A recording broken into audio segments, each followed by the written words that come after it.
नमस्कार साथियों। Scale up IAS में आपका स्वागत है। Welcome to the Hindu editorial analysis of 27th November 2025। So the topic of this editorial is from cooperative federalism to command federalism. तो काफी इंटरेस्टिंग ये टॉपिक होने वाला है। तो देखो, भारत में we know that we follow the federal structure, जहाँ पे कि सेंट्रल गवर्नमेंट के पास भी पावर है, स्टेट गवर्नमेंट के पास भी पावर है। State government has got some special sort of autonomy, तो that is the federal structure which is provided by the constitution of India. अब दिक्कत ये है कि despite state enjoying autonomy, there are certain loopholes with which it has been seen from in the recent years that the center is trying to command the state, and that is what the topic is, from cooperative federalism, because the intent is cooperative federalism, जहाँ पे कि centre and state मिलके they should operate, that is the cooperative federalism. But in recent years हमको देखने को मिल रहा है कि instead of cooperative federalism it is command federalism, जहाँ पे कि centre is trying to over power the state, and that's a very serious issue. And वही हम इस editorial, that is what this editorial is about, जिसको हम analyse कर रहे हैं। So the topics which we will be covering is the core issue. तो first of all हम इशू समझेंगे, like what exactly is command federalism, and we will also look at some examples. देन हम देखेंगे central control through the governor. अभी हाल ही के सालों में गवर्नर की कंट्रोवर्सीज हमको देखने को मिल रही है in different states of India. And अभी प्रेसिडेंट ऑफ इंडिया ने भी सुप्रीम कोर्ट से एक एडवाइस मांगी थी, that is a presidential reference, 16th presidential reference. उसको भी हम डिस्कस करेंगे। तो एक बहुत बड़ा लूप होल है हमारे कॉन्स्टिट्यूशनल फ्रेमवर्क में, उसको हम डिस्कस करेंगे, जिसके थ्रू उस लूप होल का मिसयूज करके centre can command the state via governor. फिर हम डिस्कस करेंगे judicial review and constitutional accountability, and finally we will conclude the lecture with some recommendations. तो ये सारे टॉपिक्स हम डिस्कस करेंगे एक एक करके। सो the Hindu editorial analysis for 27th November 2025. The exact title of the editorial is Presidential Opinion versus the Federal Structure. That is the exact title. तो चलिए शुरू करते हैं। तो सबसे पहले we will be looking at the core issue. The core issue. So the Constitution of India establishes a federal system. तो Constitution of India के तहत भारत में there is a federal system, जिसके तहत the union and states are equal constitutional partners. So, according, like under the federal system of the Constitution of India, the union and the states are equal constitutional partners. The union is only first among equals, not a superior authority. So, under the federal system, the union is only the first among equals. मतलब देखो, union and state दोनों equal partners हैं, and union is just the first among equals, and we cannot say that union is a superior authority. And why is it so? Why we can not say that union is a superior authority? Because state has also got some special autonomy. तो ये काफी important बात है। states enjoy states enjoy exclusive autonomy over matters in the state list, like police, land, public order. तो यहां से हमको एक बहुत इंपॉर्टेंट बात पता चली। Under the federal system of the constitution of India, union and states are equal constitutional partners. Union is only first among equals. We cannot say union to be a superior authority. And why is it so? Because state enjoys exclusive autonomy over matters in the state list, like police, land and public order. जब भी law and order की बात आएगी, it's a state subject. तो police, land, public order, it it has to be taken care by the state, and center cannot be involved. in those situations.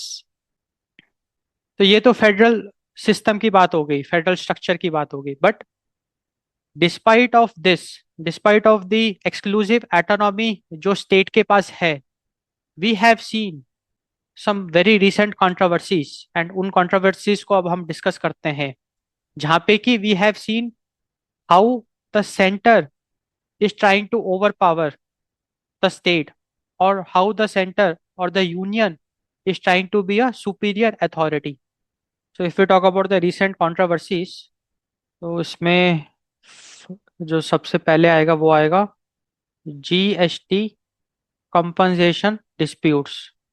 तो ये तो आपने न्यूज़ में देखते रहते होगे कि जीएसटी को लेकर काफी लड़ाइयाँ होती है between the union and the state. So the dispute is about the compensation. तो बेसिकली हमने कई बार देखा, in several of the instances we saw refusal by the central government to provide compensation to producing states for loss of goods and services tax, जैसा for the loss of GST। तो देखो बात ऐसी है कि हमने कई बार खबरों में आपने देखा है कि there is a dispute between the union, that's the central government, and the state government over the issue of GST compensation, जहां पे कि केंद्र सरकार ने कई बार रेफ्यूज कर दिया to provide compensation to producing states for the loss of goods and services taxes, जिसकी वजह से स्टेट गवर्नमेंट को काफी नुकसान झेलना पड़ा। एंड यहाँ पे हम ये एक एग्जांपल है जहाँ पे central government is trying to be a superior authority, वो अपने पावर का एक तरीके से मिसयूज करना चाह रही है। एंड क्योंकि सेंट्रल गवर्नमेंट ने सीधा सीधा रेफ्यूज कर दिया टू प्रोवाइड कंपनसेशन, तो ये एक इम्पॉर्टेंट एग्जाम्पल है जहाँ पे कि हम देख रहे हैं कि फेडरल स्ट्रक्चर में डिसहार्मनी। तो rather than cooperative federalism, we are seeing the example of a command federalism, wherein the center is trying to overpower the state by refusing to give compensation, GST compensation। अगला important example है cess collections. अब ये जो भी cess collections है, it is exclusively done by the central government, है ना। Excise duties वगैरह हो गई, भाई जो तेल होता है उसमें भी टैक्स लगता है ना, तो वो सारा टैक्स केंद्र सरकार के पास जाता है। So cess collections exclusively by the central government being used. हाँ, तो बेसिकली ये आइडिया, तो सेस कलेक्शन सारा का सारा सेंट्रल गवर्नमेंट के पास जा रहा है, जिसकी वजह से स्टेट गवर्नमेंट के साथ एक एक तरीके की इम्पार्शियलिटी हो रही है। उसका जो रेवेन्यू है उसमें उसको लॉस बुक करना पड़ रहा है। तीसरा अगर हम एग्जांपल देखें, partial implementation of finance commission recommendations. So partial implementation of finance commission recommendations, तो केंद्र सरकार ने फाइनेंस कमीशन के जो रिकमेंडेशंस है उसको पार्शियली इम्प्लीमेंट किया है, जिसकी वजह से भी स्टेट्स को काफी दिक्कतों का सामना करना पड़ रहा है। एंड ये भी एक एग्जांपल है of command federalism. It's like a recent controversy. अगला बहुत इंपॉर्टेंट एक कंट्रोवर्सी है, that is conditional central schemes. Conditional central schemes, तो कंडीशनल सेंट्रल स्कीम्स का मतलब ये है कि central government has been found forcing states to cofund national priorities. तो बेसिकली बात ये है कि जो केंद्र सरकार है, तो केंद्र सरकार की जो स्कीमें जब वो स्टेट में इम्प्लीमेंट करने की बारी आती है, तो केंद्र सरकार ये शर्त लगाती, मतलब एक कुछ उसमें कंडीशंस लगाती है, शर्तें उसमें होती है। एंड वो कंडीशंस क्या होती है कि स्टेट गवर्नमेंट शुड को फंड, मतलब state government should also invest, should fund दो स्कीम्स, एंड ये फोर्स किया जाता है। तो इसलिए कंट्रोवर्सी है, जहां मतलब कि इन recent years it has been seen that central government was found forcing the state governments to co-fund central welfare schemes। तो यहाँ पे एक तरीके का सुपीरियोरिटी हमको देखने को मिल रहा है ना, जहाँ पे कि centre is trying to over power the state. अगला बहुत इंपॉर्टेंट कंट्रोवर्सी है politicised fiscal transfers close to elections.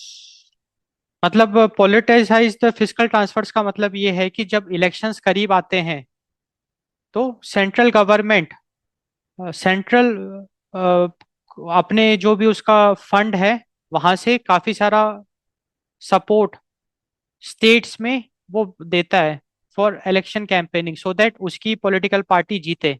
इसका एक एग्जांपल मैं आपसे डिस्कस करता हूँ। पॉलिटिसाइज फिस्कल ट्रांसफर का एक बहुत अच्छा एग्जांपल है, अभी रिसेंटली बिहार में चुनाव हुए, उसमें बीजेपी ने लाइक भले ही नीतीश कुमार ने भी इसका काफी प्रमोशन किया, वो जेडीयू के हैं, बट गठबंधन तो बना ही है बीजेपी जेडीयू का। विमेन को 10,000 रुपए वहां पे दिए गए। So transfer of 10,000 rupees to 1.21 crore women. तो इसका हम एग्जांपल डिस्कस कर लेते हैं। Politicise physical transfer, transfer of rupees 10,000 to 1.21 crore women in Bihar, very close to Bihar assembly elections 2025। तो 2025 का जो बिहार का चुनाव था, वहां पे ये देखा गया कि 10,000 रुपए ट्रांसफर करे गए बाय द बिहार गवर्नमेंट। और वो गवर्नमेंट बीजेपी और जेडीयू का गठबंधन है वहां पे। तो एक तरीके से हम कह सकते हैं कि जो सेंट्रल गवर्नमेंट है उसी की सरकार बिहार गवर्नमेंट में भी थी। तो 10,000 रुपए 1.21 करोड़ वुमेन को बांटे गए, हर एक वुमेन को 10,000 रुपए, जिसकी वजह से बिहार में अब की बार बिहार असेंबली इलेक्शन 2025 में सबसे ज्यादा विमेन पार्टिसिपेशन देखने को मिला बिकॉज ऑफ दिस 10,000 रुपीज। तो एक तरीके से ये तो वही बात हो गई कि पैसे दे के वोट गिरवाए इनडायरेक्टली, मतलब डायरेक्टली तो हम नहीं कह सकते, इनडायरेक्टली। तो बिहार गवर्नमेंट के पास इतना पैसा आया कहाँ से? उन्होंने बांटा वेलफेयर के नाम से, विमेन वेलफेयर के नाम से, बट इतना पैसा बिहार गवर्नमेंट के पास आया कहाँ से? तो वो सेंटर की तरह सेंट्रल गवर्नमेंट से ट्रांसफर हुआ है। तो इसको कहते हैं पॉलिटिसाइज्ड फिस्कल ट्रांसफर्स। एंड ये एक बहुत सीरियस इशू है, एंड ये हमको बहुत ज्यादा देखने को मिल रहा है इन recent years. Bihar is just one example. अगर आप सारे इलेक्शंस को देखते हो, स्टेट इलेक्शंस को, वहां पे आपको देखने को मिलेगा कि जो फंडिंग हो रही है उसमें channel, the main channel is the centre. So politicise physical transfer, and यहाँ पे साफ साफ एक पार्शियलिटी हमको देखने को मिल रहा है, एक सुपियोरिटी देखने को मिल रहा है। क्योंकि कॉन्स्टिट्यूशन ऑफ इंडिया के तहत तो both are equal partners, but यहाँ पे centre is trying to misuse its power to over power the state. तो ये एक बहुत इंपॉर्टेंट कंट्रोवर्सी हमने डिस्कस करी। एक और बहुत इंपॉर्टेंट कंट्रोवर्सी है use of central investigative agencies, use of central investigative agencies against opposition led states. तो अगर हम एग्जाम्पल्स की बात करें, like use of central investigation agencies, we have CBI, Central Bureau of Investigation, we have ED, Enforcement Directorate, and we have Income Tax Department। तो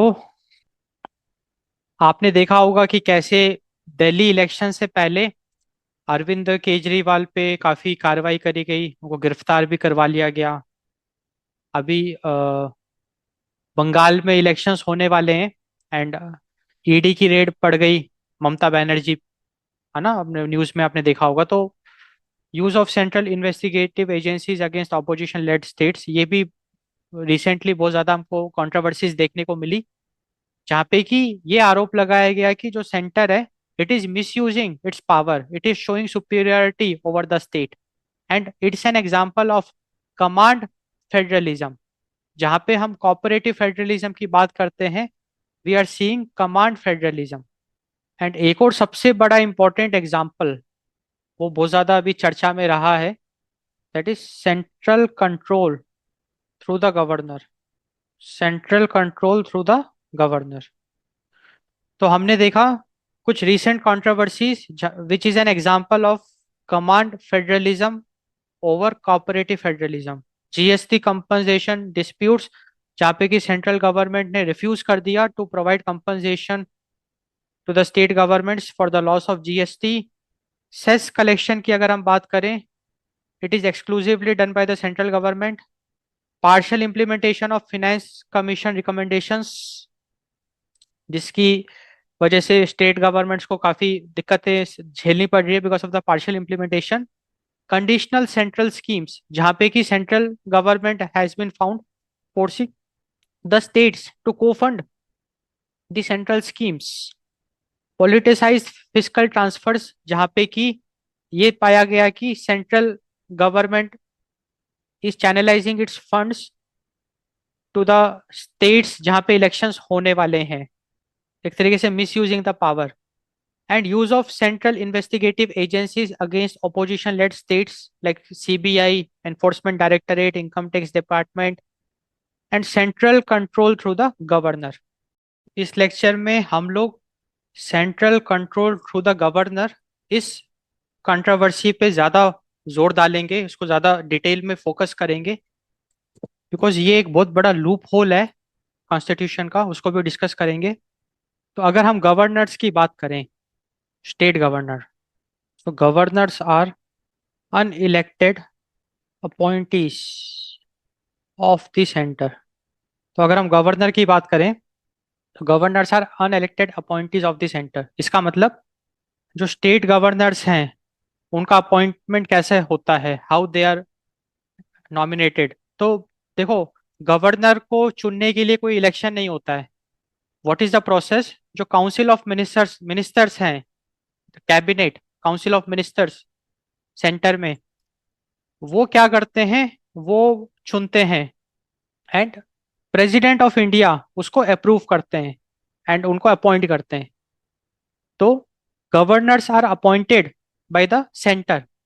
ये एक बहुत बड़ा एक पॉइंट हम आपके साथ डिस्कस कर रहे हैं कि governors are unelected, governors are not elected but they are selected by the center, by the council of ministers. तो council of ministers, they select a governor and also, तो यहाँ से साफ साफ दिख रहा है since governors are selected by the council of ministers, तो we can see the influence of the center on the state because governor के पास बहुत सारी पावर्स हैं। अभी हम डिस्कस करेंगे अच्छे से कि what, how governor can like misuse his power and it can lead to anti democracy.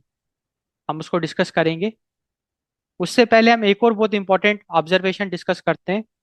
The constitution does not explicitly prescribe timelines under article 200। What it means is, इसका मतलब समझते हैं। A governor can a governor can sit on a bill indefinitely. देखो, बात ऐसी है कि state legislature में कोई बिल पास हुआ, स्टेट लेजिस्लेचर में भाई majority of votes, bill pass हो गया। अब वो बिल जाता है गवर्नर के पास। जब तक गवर्नर का एसेंट नहीं मिलता वो बिल अप्रूव नहीं होता है। अब गवर्नर क्या कर सकता है, जैसे ही भाई स्टेट लेजिस्लेचर में तो बिल पास हो गया, अब वो गवर्नर के पास आ गया। Now governor can keep on holding that bill indefinitely. कोई, it is not illegal, it's totally legal for a governor to sit on a bill indefinitely. So constitution does not explicitly prescribe timelines under article 200 and it's a loophole. A governor can sit on a bill indefinitely. A governor can return the bill for reconsideration. मतलब कि governor के पास bill आया, उन्होंने देखा, उनको लगा कि इसमें कुछ कमियां हैं, he can return it back with some recommendations. So he can return it for reconsideration. He can also reserve the bill for presidential assent. तो ये एक बहुत बड़ा लूप होल है। देखो, बात ऐसी है कि सबसे पहले तो जो गवर्नर है, he is selected by the council of ministers, bye the centre. भाई सेंटर अपने मनपसंद का गवर्नर चुनेगा, उसको स्टेट गवर्नमेंट पे, स्टेट में भेज देगा।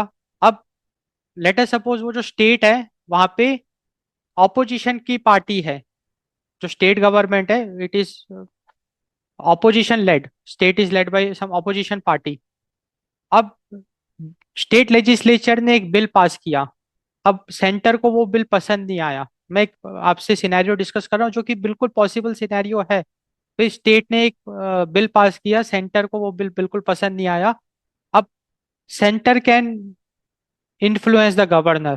भाई गवर्नर के पास पावर है ना, article 200 does not prescribe any timeline. अब सेंटर को वो बिल पसंद आया नहीं, सेंटर ने अपने मनपसंद का गवर्नर अपॉइंट किया है, because it governor is selected by the council of ministers. Now a governor can sit on a bill indefinitely, he has that power. वो बिल भले ही स्टेट लेजिस्लेशन में पास हो गया, बट जब तक गवर्नर का एसेंट नहीं मिलेगा वो बिल ग्राउंड रियलिटी नहीं बन सकता, वो एक्ट नहीं बन सकता ना, तो वो वहीं पे अटक जाएगा। तो यहाँ पे कुल मिला के एंटी डेमोक्रेसी हमको देखने को मिलेगी, क्योंकि यहाँ पे voice of the people, will of the people के अगेंस्ट यहाँ पे एक एक्शन ले लिया गया। बिकॉज देखो स्टेट लेजिस्लेचर में सारे इलेक्टेड एमएलएज हैं, तो भाई इलेक्टेड कैंडिडेट्स हैं ना, तो उनको भाई जनता ने जिताया है। तो every MLA is a voice of the people. तो अगर कोई बिल पास हो रहा है, इसका मतलब people wants that bill to get passed, people of the state they want that bill to get passed.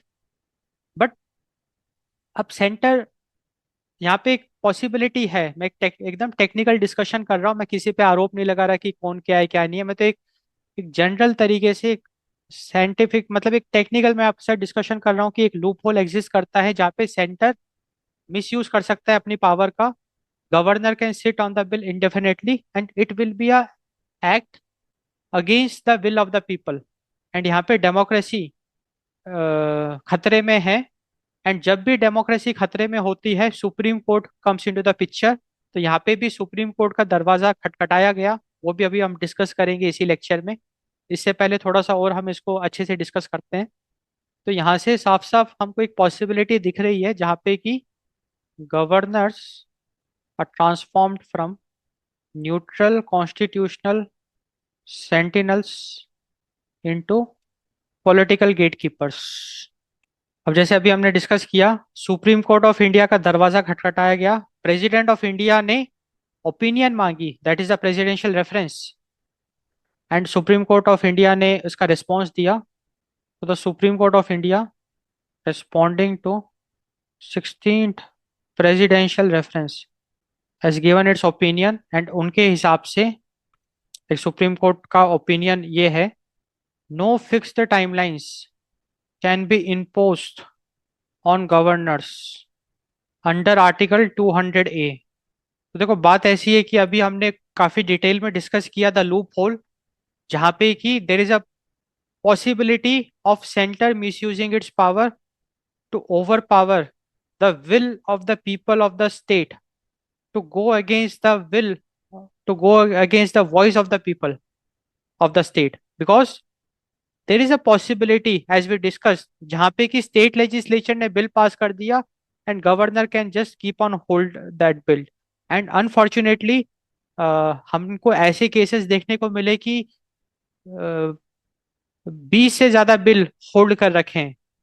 तो ये एक तरीके का माफिया राज आप कह सकते हो, मतलब यहाँ पे डेमोक्रेसी पूरी तरीके से यहाँ पे कॉम्प्रोमाइज हो रही है। And unfortunately supreme court of India का भी यही रेस्पॉन्स आया कि हम यहाँ पे कुछ कर नहीं सकते हैं, फिक्स टाइमलाइंस हम यहाँ पे इम्पोज नहीं कर सकते हैं on governor, because under article 200 no fix timelines can be impose on governor, जिसकी वजह से ये लूप होल बरकरार रहेगा। ये भाई अगर आप फिक्स टाइमलाइन इम्पोज नहीं करोगे या इसका कोई अगर वे आउट नहीं निकालोगे तो the loop hole will still exist. And court का ये भी कहना है, कोर्ट्स में intervene only in extreme cases of prolonged and unexplained in action. देखो बात ऐसी है कि देखो सुप्रीम कोर्ट ने कहा कि फिक्स टाइमलाइंस तो हम लगा नहीं सकते, बट सुप्रीम कोर्ट ने ये भी कहा कि अगर कोई गवर्नर बहुत ज्यादा टाइम ले रहा है then he is answerable to his action. उनसे सवाल किया जा सकता है, उनसे उसकी वजह पूछी जा सकती है, and he has to answer. तो if governor is taking prolong time, मतलब अगर बहुत ज्यादा वो टाइम ले रहे हैं to give his decision on the bill, then he is answerable for his inaction. तो ये एक अच्छी चीज है। तो देखो, बात ऐसी है कि भाई गवर्नर पे हम फिक्स टाइमलाइन तो नहीं लगा सकते, क्योंकि बात ऐसी है कि कुछ कुछ बिल को एनालाइज करने में हो सकता है काफी टाइम लगता हो, गवर्नर्स के लिए भी इतना इजी नहीं होता होगा। तो बट ये भी एक अच्छा है कि अगर कोई गवर्नर बहुत ज्यादा टाइम ले रहा है अपना फैसला सुनाने में regarding the bill which has already been passed by the state legislature, then he is answerable. Like उन पे उनसे सवाल पूछा जा सकता है उनके इनएक्शन की वजह, and he has to give that answer, and that has to be a logical answer. उनको अपना इनएक्शन एक्सप्लेन करना पड़ेगा, और अगर कोई गवर्नर वो करने नहीं कर पाता है, देन कोर्ट्स में इंटरवीन। तो that's a good thing actually. तो despite the loophole exist, but एक क्लैरिटी हमको मिली, एंड हम गवर्नर पे प्रेशर क्रिएट कर सकते हैं। भाई अगर लेट अस सपोज गवर्नर ने वो बिल को एसेंट नहीं दिया, like, then his explanation should be valid. Then तो वी आर कन्विंस्ड, ओके ठीक है, आपका इनएक्शन इज जस्टिफाइबल। तो यहाँ पे अब गवर्नर को आंसर करना पड़ेगा अपना एक्शन, भाई आपने क्यों नहीं उसको पास किया, आपने क्यों नहीं उसको अप्रूव किया। अब हम डिस्कस करते हैं judicial review and constitutional accountability. अब हमने ऑलरेडी डिस्कस किया कि सुप्रीम कोर्ट का दरवाजा खटखटाया गया, द 16th प्रेसिडेंशियल रेफरेंस, जहाँ पे कि president of India Draupadi Murmu, उन्होंने सुप्रीम कोर्ट से एडवाइस मांगी regarding the powers of governor and president of India. तो सुप्रीम कोर्ट ने अपना ओपिनियन दिया, एंड सुप्रीम कोर्ट ने एक और बहुत इंपॉर्टेंट बात बताई like regarding the governor, that is limited direction. Limited direction का मतलब मैं आपको थोड़ा सा एक लेमैन टर्म्स में समझाता हूँ। सुप्रीम कोर्ट का ये एक इंडिकेशन है कि गवर्नर पे ज्यादा, मतलब Supreme Court cannot interfere much in the proceedings और the working of the governor. Timeline तो उन्होंने क्लियर कर दिया कि we cannot impose fix timeline, and also Supreme Court cannot interfere, so इसको कहते हैं लिमिटेड डायरेक्शन। तो यहाँ पे एक बहुत बड़ी कंट्रोवर्सी खड़ी हो गई। कंट्रोवर्सी ये खड़ी हो गई कि अगर हम जुडिशियल रिव्यू की बात करें, देखो जुडिशियल रिव्यू का मतलब क्या है, where in judiciary is coming in to the picture, judiciary is coming in to the picture and it is reviewing a controversy, that is a judicial review. अब governor की अगर कोई कंट्रोवर्सी होती है रिलेटेड टू गवर्नर और his actions or his working, there supreme court or the judiciary has limited role to play। ये supreme court ने एकदम क्लियर किया है, सुप्रीम कोर्ट ने एकदम क्लियर किया है कि limited direction. So when it comes to governor, judiciary will have limited intervention when it comes to the working of governor or the issues related to the governor, and it has raised a very big controversy इसलिए क्योंकि ये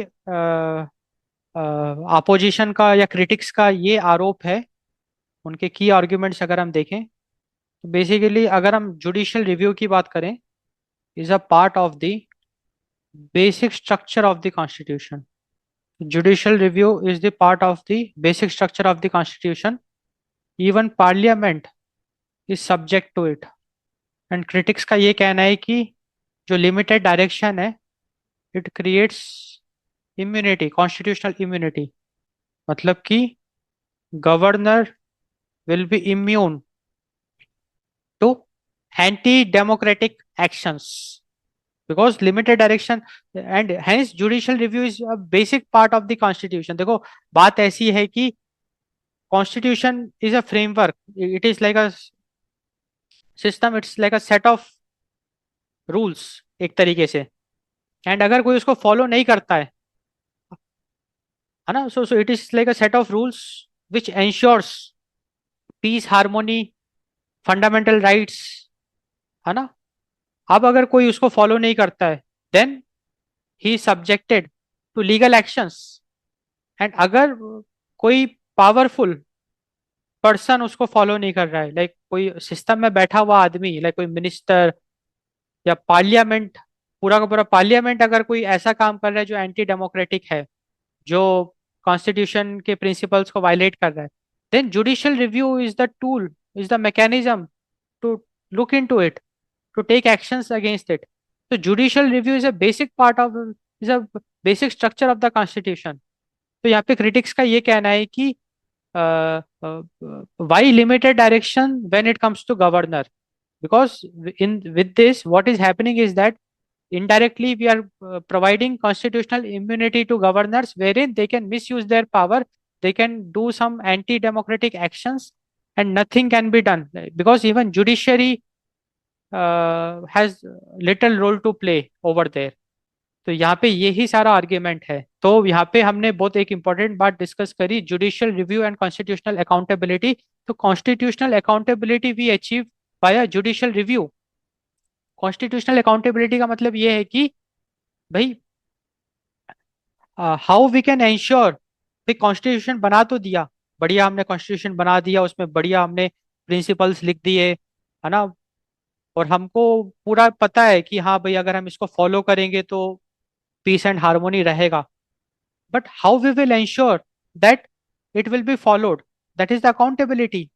how we will ensure the judicial sorry constitutional accountability, so we will ensure the constitutional accountability by judicial review, because अगर कोई constitutional principles को follow नहीं कर रहा है ना, तो उस पे फिर judiciary can take action into it and judicial review will come into the picture.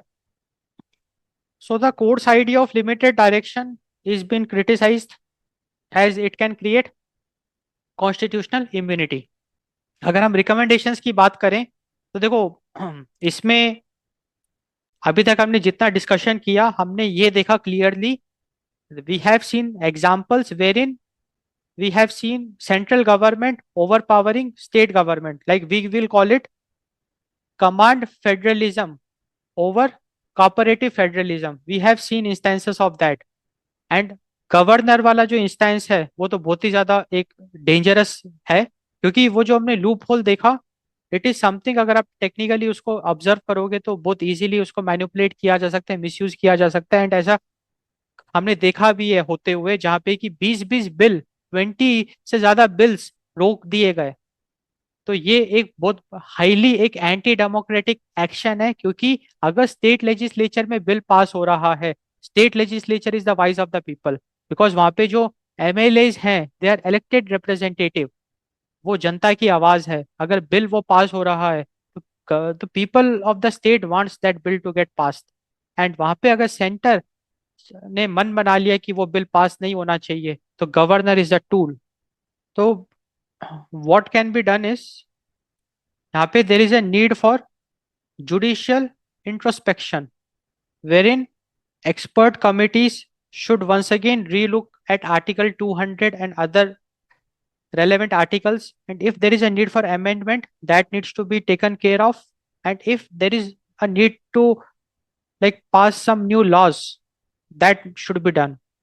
तो यहाँ पे जुडिशियल इंट्रोस्पेक्शन की जरूरत है, यहाँ पे इंस्टीट्यूशनल रिस्ट्रेंट की जरूरत है।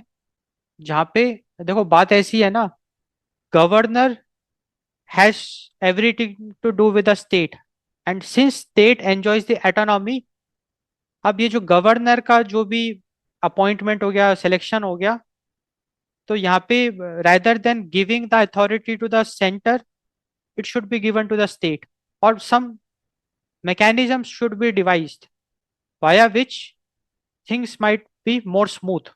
तो इसको कहते हैं इंस्टीट्यूशनल रिस्ट्रेंट, जहाँ पे कि सेंटर को थोड़ा सा हमको रिस्ट्रेन करना पड़ेगा, सेंटर की पावर को थोड़ा लिमिट करना पड़ेगा when it comes to selecting governors, which is very logical also. मैं जो भी आपसे डिस्कशन कर रहा हूँ एकदम लॉजिकल डिस्कशन कर रहा हूँ, considering the loopholes which we saw and the consequences of that loophole, because it will directly lead to anti democracy. और मैं एंटी डेमोक्रेसी क्यों कह रहा हूँ, because It will be an act against the voice of the people. It will be an act against the will of the people. And यहाँ पे एक और बहुत ज्यादा इंपॉर्टेंट चीज की जरूरत है, दैट इज पब्लिक विजिलेंस। यहाँ पे जनता को जगना होगा, जनता को ये प्रॉब्लम समझनी होगी, आम आदमी को ये प्रॉब्लम समझनी होगी एंड इसके खिलाफ आवाज उठानी होगी। क्योंकि देखो अल्टीमेटली लॉस किसका हो रहा है? लॉस आम आदमी का हो रहा है। क्योंकि अगर एक बिल जिससे कि आम आदमी का भला हो सकता था, अगर वो बिल रुक गया because of some political reason और एनी रीजन, तो अल्टीमेटली सफर किसने किया? आम आदमी ने किया। तो यहाँ पे हम एक बहुत इंपॉर्टेंट बात डिस्कस कर सकते हैं। अगर मैं प्रिजर्विंग फेडरलिज्म की बात करूं, is not about states versus the centre, it is about preserving India's constitutional soul. So preserving federalism is not about states versus center, it is about preserving India's constitutional soul. So with this statement we will conclude this lecture. तो साथियों, हम लोगों ने काफी अच्छे से discuss किया cooperative federalism versus the command federalism, कैसे centre is trying to over power the state, it's try to become a superior authority over the state. And हमने गवर्नर वाला जो इश्यू है उसको बहुत डिटेल में डिस्कस किया, अच्छे से डिस्कस किया। एंड 16th प्रेसिडेंशियल रेफरेंस को भी हमने डिस्कस किया, जहाँ पे सुप्रीम कोर्ट ने अपना ओपिनियन दिया on the powers of governor. तो आई होप आपको ये लेक्चर एडिटोरियल एनालिसिस पसंद आया होगा, आपको काफी अच्छे इंसाइट्स मिले होंगे। So do subscribe to our YouTube channel scale up IAS for more such interesting editorial analysis, जहाँ पे कि the Hindu editorials, opinions, the Indian Express editorials, and also lectures on subjects like history, geography, economy, like general studies, optional subject, सब कुछ आपको यहाँ पे मिलेगा इस प्लेटफॉर्म में। तो आप इसको बिल्कुल सब्सक्राइब करिए चैनल को, अपने फ्रेंड्स के साथ भी आप इसको शेयर करिए। So thanks for watching, thanks for your time.